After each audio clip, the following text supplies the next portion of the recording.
মুসলমান ভাইদের সালামু আলাইকুম, হিন্দু ভাইদের নমস্কার।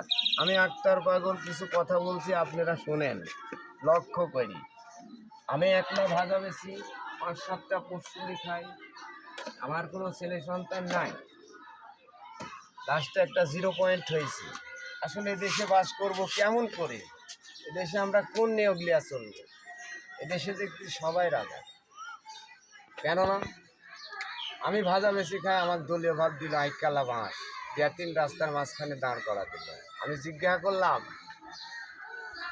লালপুর থানাতে গেলাম যে আসলে আমি কি অন্যায় করলাম।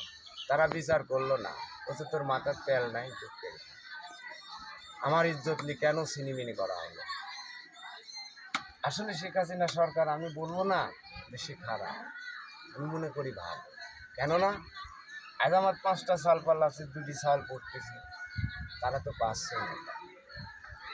তাহলে সে তো খারাপ না, তার কিছু কিছু জনগণ খারাপ। এসব জনগণদের রাখাই উচিত এই দল সম্পর্কে। কেননা আসলে আমি কি বুঝি রাজনীতি, আমার জীবনটা তছনছ করে দিল।